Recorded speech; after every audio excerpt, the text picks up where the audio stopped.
Ce mercredi 12 mars 2025, sous la présidence du chef de l'État, M. Patrice Talon, le Conseil des ministres s'est réuni et a notamment adopté les décisions dont voici la teneur.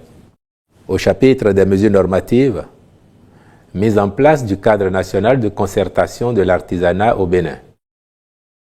Cet organisme a essentiellement un rôle de conseil au gouvernement dans la définition de ses stratégies et actions de développement ou de promotion au profit du secteur de l'artisanat.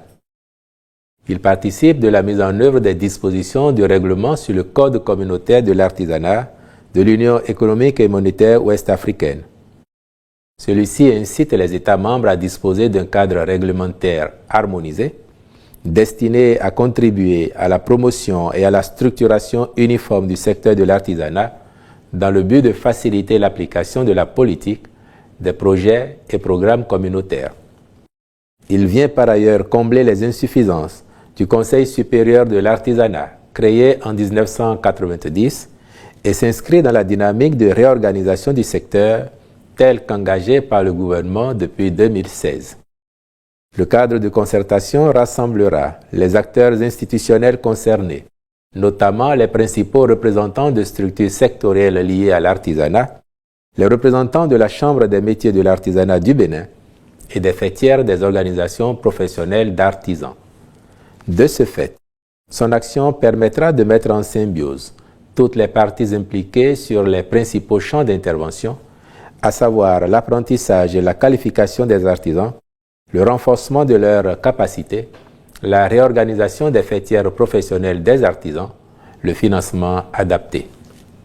Il en est de même de la protection sociale et des mesures incitatives en faveur du secteur de l'artisanat. Au titre d'autres mesures normatives, ont été adoptés les décrets portant nomination des commissaires aux comptes titulaires et suppléants près des agences de sauvegarde de la culture et près la société de production audiovisuelle SOPA SA. Avancement des inspecteurs des douanes au titre de l'année 2025, puis le décret fixant les modalités de recrutement sur titre, de nomination, d'avancement et d'emploi des personnels techniques et administratifs des douanes. S'agissant des communications, en point 1, réalisation de systèmes d'approvisionnement en eau potable multivillage dans les départements de l'Ouémé et du Plateau.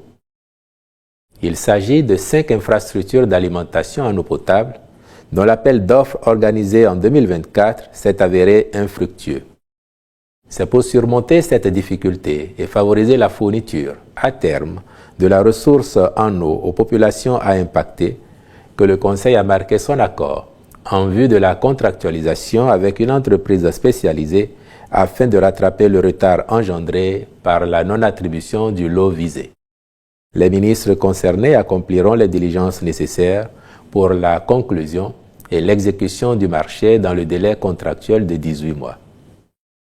En point 2, renforcement des systèmes d'alimentation en eau potable des villes de Savalou et Banté. Les principaux travaux à réaliser sont, pour la ville de Savalou, fourniture et pose de 38 100 mètres linéaires de conduite de refoulement d'eau traitée de Glazoué à Savalou. Construction d'une bâche de mise en charge intermédiaire de capacité 200 mètres cubes et d'une station de reprise. Fourniture et pose de 80 100 mètres linéaires de conduite de distribution pour le renforcement et l'extension du réseau de distribution d'eau de Savalou. Équipement et raccordement aux installations de traitement de l'eau, des forages existants et des nouveaux forages par la pose des conduites d'une longueur totale de 44 750 mètres linéaires. Construction d'un réservoir au sol de capacité 500 mètres cubes pour l'étage bas de Savalou et un réservoir sur tour de 10 mètres et de capacité 500 mètres cubes. Fourniture et installation d'un système de télégestion. Pour la ville de Banté, réhabilitation des 2 forages existants et équipement et raccordement des 3 nouveaux forages. Fourniture et pose de 9000 mètres linéaires de conduite pour le raccordement et l'adduction d'eau des nouveaux forages. Fourniture et pose de 29 600 mètres linéaires de conduite pour le renforcement et l'extension du réseau de distribution d'eau. Construction d'un réservoir au sol sur colline de capacité 200 mètres cubes. Fourniture et installation d'un système de télégestion. Au regard de l'importance des ouvrages à réaliser, le Conseil a marqué son accord en vue de la contractualisation avec des groupes spécialisés aux fins de les conduire, d'en assurer le contrôle et la surveillance. En point 3, mission de maîtrise d'œuvre complète des travaux d'aménagement d'infrastructures touristiques à Alada. Ceci porte d'une part sur la construction de la maison de promotion des patrimoines et de développement du tourisme d'Alada, puis d'autre part sur l'aménagement de la place Toussaint-Louverture.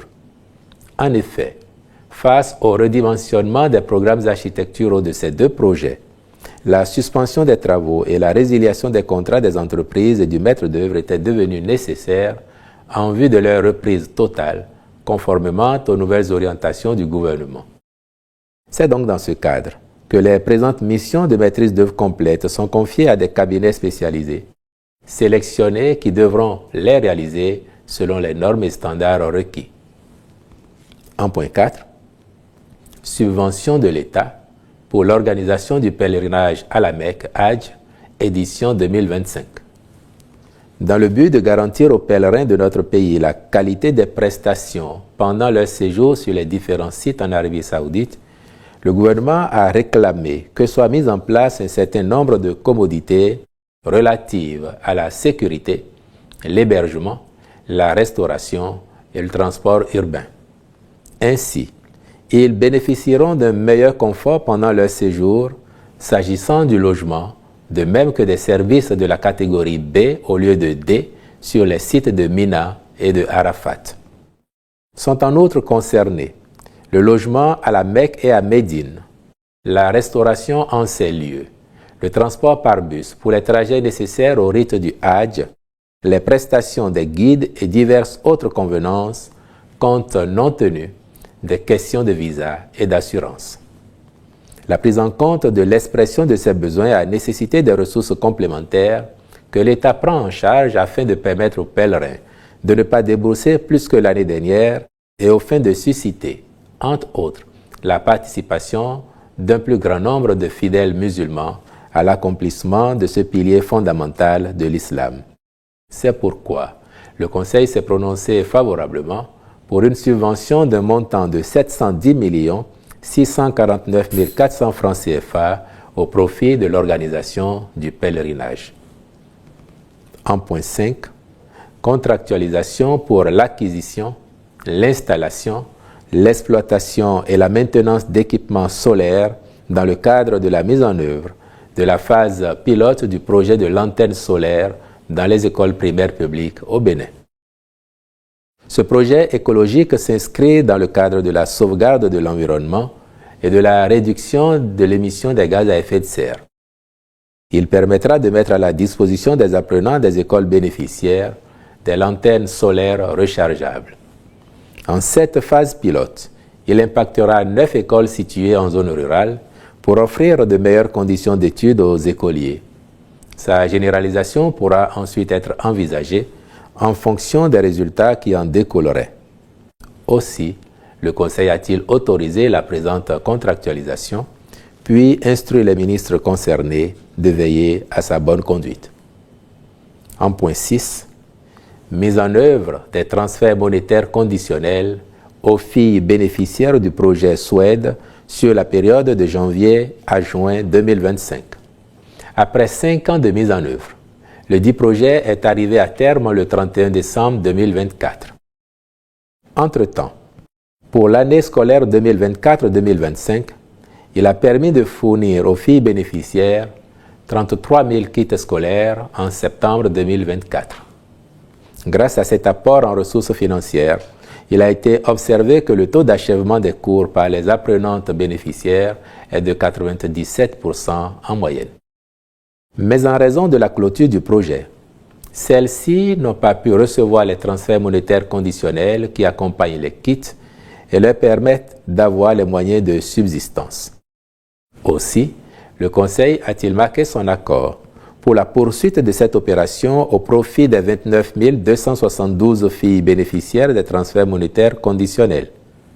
Il en va de même pour les 261 universitaires boursières des sciences techniques, industrielles et agricoles de janvier à juin 2025, ce qui les maintiendra dans les classes jusqu'à la fin de l'année scolaire en cours. Le ministre des Affaires sociales et de la microfinance et le ministre de l'Économie et des Finances prendront les dispositions nécessaires en vue de l'opérationnalisation diligente de la mesure. Au chapitre des rencontres et manifestations internationales, enfin, il a été autorisé l'organisation à Cotonou du 3e congrès de la Société béninoise d'ophtalmologie les 13 et 14 mars 2025, puis des 3e journées béninoises de dermatologie-vénérologie du 16 au 18 avril 2025. Je vous remercie.